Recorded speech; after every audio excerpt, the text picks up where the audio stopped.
Hey everyone, Rascal here. And Mama, welcome to our podcast. Today we're covering the Halloween movie of Monster High, Ghouls Rule. Yes, finally! When the mansters and the ghouls of Monster High are a tongue twister there. of Halloween pranks by a group of normies, things start to get tense between the monsters and normies. Now, can they prove their innocence in time for spooktacular celebration? Yeah. Oh, I hope they do.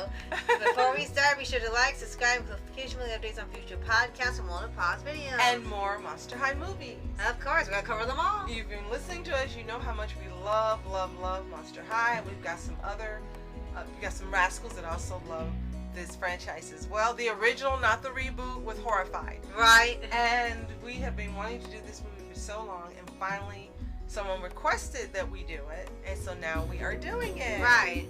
So if you are not familiar with the Monster High franchise, it's the children of some of Universal's and some public domain monsters like Frankenstein, Dracula, the Mummy, and so many different others that they attend this high school in an alternate monster universe. Right. And here, you actually got some clarification, a little bit more how this universe works. We kind of thought it was just like all monsters, period, until we saw this movie, and it turns out that there are humans in this world. It's just that we always see the monster side. There's a monster side for everything the humans have. Right. So in here, they're in a little town next to something. It was like Salem or something. I was like, of course you're in next to that town. Of all the towns, that town? What kind of luck is that? And this movie is so much fun because they talk about the tradition, and the only time that monsters go out and mix with humans is on Halloween. Right. However, there is a little danger in doing that. Right. For the monsters, it's history that, they've been hunted for years and decades. If they even step foot in human land, there's gonna be fire and brimstone, there's gonna be torches, there's gonna be an angry mob after them. You need to stay away from people altogether. And it's Frankie's first Halloween, and she's really excited to do it until she sees that. And she's like, well, that can't be right. That can't be how it is. And they say, you're reading too many normie magazines. Like, and then they stumble upon, in the basement or the dungeon, this area that has outfits and where they've done parties and celebrated Halloween in the past. Right. And so they have these gorgeous outfits that end up lining up from each one of the ghouls. And they want to know, why don't they celebrate the same way as they used to, having fun instead of being afraid to go out. Right. And then it'll start the same way, almost in reverse for the humans. The humans were afraid of the monsters because they thought they were going to eat them or do something to them. So both sides have had this misunderstanding that one's going to do something to the other. So that's why they're all constantly just at each other. They stay away from each other. So they're very aware of the monsters, but they're sort of like a divided town. One side has the normies, the other side has the monsters. And now you see there are actually some of these normies that also mess with the monsters because they know they can't do anything about it. And this movie is so much fun until it gets near the end when it really starts to get dark. Right. But before that, this episode really highlighted Hyde. Yes. They call it was Holt Hyde, and what was the other one's name? It was something Jekyll. He was like a nerd beyond nerd. Yes. And I was like, how do you exist? How do you exist?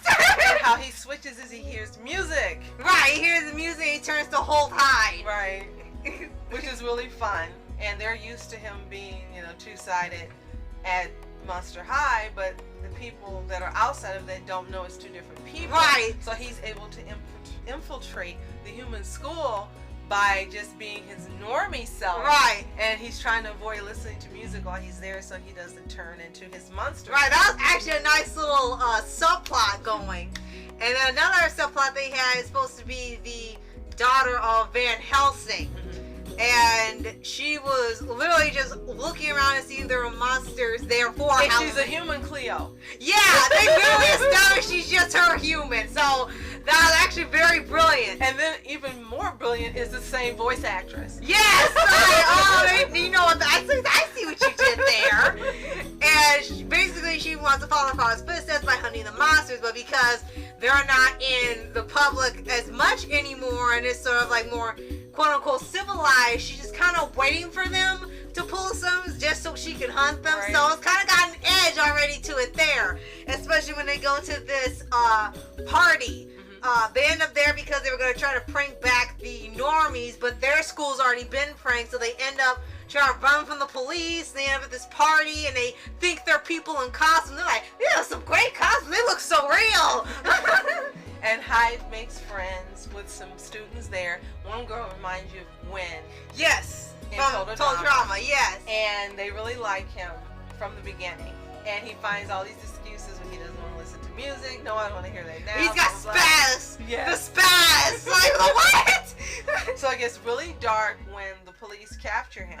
And they have this old ancient way of getting rid of monsters. It's pretty violent, and you understand that it's the end of the monsters, and that's where it gets dark. Yeah. Like they're actually gonna they killed monsters in the past, and Right. they actually want to kill Hyde. Yeah, they call it it was called, I think, the trick or treason or Yes. something. Yeah. And you're thinking, well, what does it do? You don't see it, but then you see where the monsters place their knees, like, oh, this is I guess it's something permanent. Right. And the council for the monsters was just gonna let this go. Let him get taken out. I was just like, what kind of people? What kind of monsters are Right. you? You're like, no, they gotta let it happen because he broke the rules. It's like, that's still pretty dark. He's still taking out somebody you know.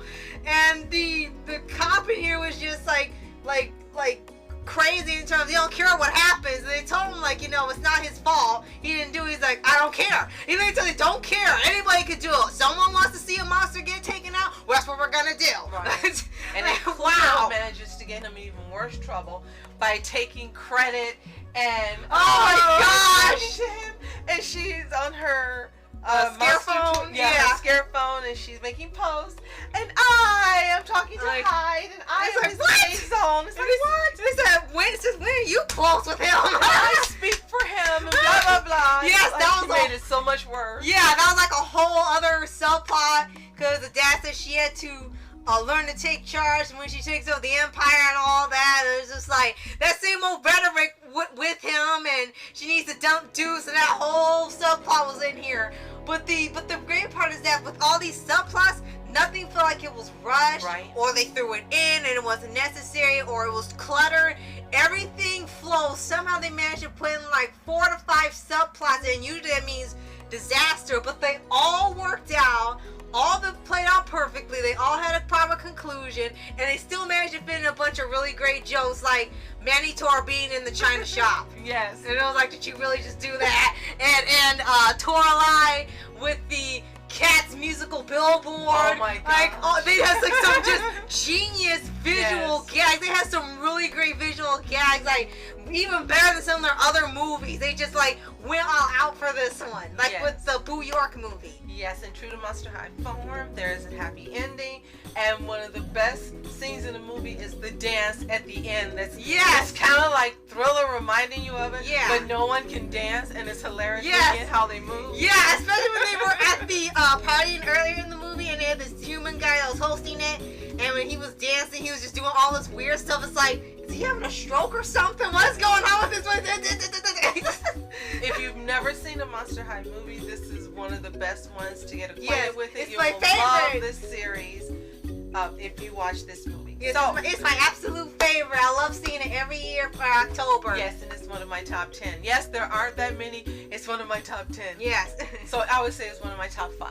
Yes. So, if you've seen Ghouls Rule, let us know what you think in the comments below. What were your favorite scenes in this movie? If you haven't, you're going to have to buy it because it's no longer available on Netflix. Unfortunately. But you can get all of the Monster High movies for great prices on Amazon. So, if you haven't seen it, give it a watch and let us know what you think in the comments below as well. And this is being released for a spectacular Halloween. So we wish you a happy Halloween. Have fun, enjoy yourselves, watch some videos, eat some candy, don't get too sick. Right. And be sure to like, subscribe, and click notification bell to get updates on future podcasts and Wonderful Paws videos. Absolutely. So thank you so much for watching Monster Entertainment. And I'm Mom Entertainment. Have a fantastic day. Peace.